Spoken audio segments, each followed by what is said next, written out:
De belangrijkste handel ging altijd via de grote rivieren. Dan heb je een aantal aanlegplekken nodig. Venlo is daar een hele belangrijke in. Eigenlijk de enige die we nu kennen aan de Maas. Als we de verschillende Romeinse kaarten bekijken, zoals de Peutinger kaart, dan zien we links en rechts van de Maas wegen. En Venlo is een duidelijke oversteekplaats die twee hele belangrijke heerwegen met elkaar verbindt enerzijds en die tegelijkertijd weer verbindt met de belangrijke transportroute over de Maas zelf. De stadsarcheoloog van Venlo heeft zelf een voorliefde voor de Romeinse tijd. Tussen 2002 en 2004 vond hij aan de Maasboulevard een nederzetting uit de eerste decennia voor Christus.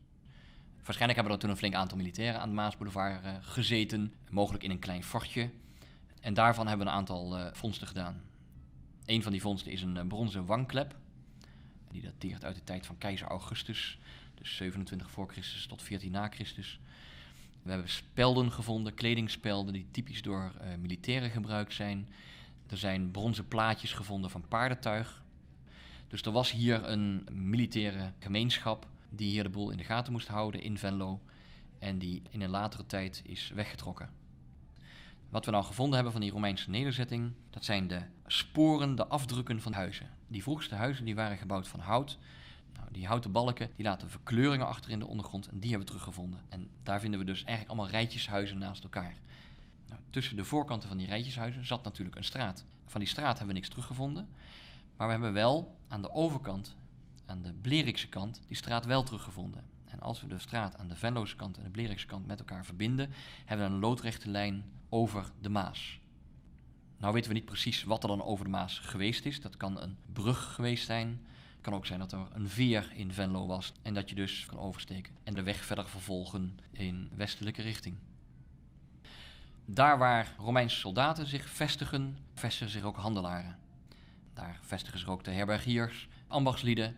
Dus Venlo groeit langzaam uit tot een wat grotere nederzetting. Dat zien we ook aan de vondsten terug. We zien het aardewerk uit Spanje komen, we zien het aardewerk uit Italië en uit Zuid-Frankrijk komen. We zien glaswerk, we zien hele mooie sieraden van verre komen die hier gedragen worden. Daar hebben we een prachtige distelfibula van, dat is een bronzen sierspeld met een schijf daarop, die was verzilverd. We hebben een paar kleine sierspelden met glaspasta erin of met imitatie edelstenen erin. We hebben ringen, we hebben muntgeld. Kortom, we zien langzaam een rijkdom hier in Venlo ontstaan die we niet terugvinden in een normale kleine boerennederzetting. De plekken waar de Romeinen ook hun fortje gevestigd hebben is heel bewust gekozen. Het is in een bocht van de Maas, die had een goed uitzichtpunt. Maar precies ook op deze plek gaat de Maas over van een diepe Maas naar een ondiepe Maas in het zuiden. En dat is dus precies de plek waar je overslag krijgt, waar je handel krijgt. Diepe schepen kunnen tot aan Venlo varen, moeten dus hun goederen lossen ergens en moeten dat overhevelen in andere schepen. En Venlo wordt dus een duidelijk logistiek centrum. Tot voor kort hadden we geen naam van Romeins Venlo. We denken naar aanleiding van het archeologisch onderzoek dat Venlo in de Romeinse tijd een naam gehad moet hebben, want Venlo was belangrijk genoeg. En een van de namen die boven komt drijven is Sablones, te vertalen als het zand. Het zou een rivierduin geweest kunnen zijn, of een flinke stuifduin. En in de omgeving van het Limburgs Museum is een toponiem op het zand. Maar er is ook nog een andere optie, dat zou Kaldekirche kunnen zijn. Ook in Kaldekirche kennen we een aantal toponiemen die heten het zand of op het zand. En ook Kaldekirche zou dus wel Sablones geheten kunnen hebben. Dus we weten het nog niet precies. In ieder geval is duidelijk dat de naam Sablones niet afkomstig is van de mythische stichter van Venlo, Valuas. De rijke nederzetting houdt zo rond 200 na Christus op. En dan verdwijnen heel veel mensen uit Venlo. En dan zien we ook die rijke vondsten verdwijnen. Wanneer Venlo precies ophoudt te bestaan, weten we niet. Maar we hebben nog wel een muntje uit het begin van de 5e eeuw.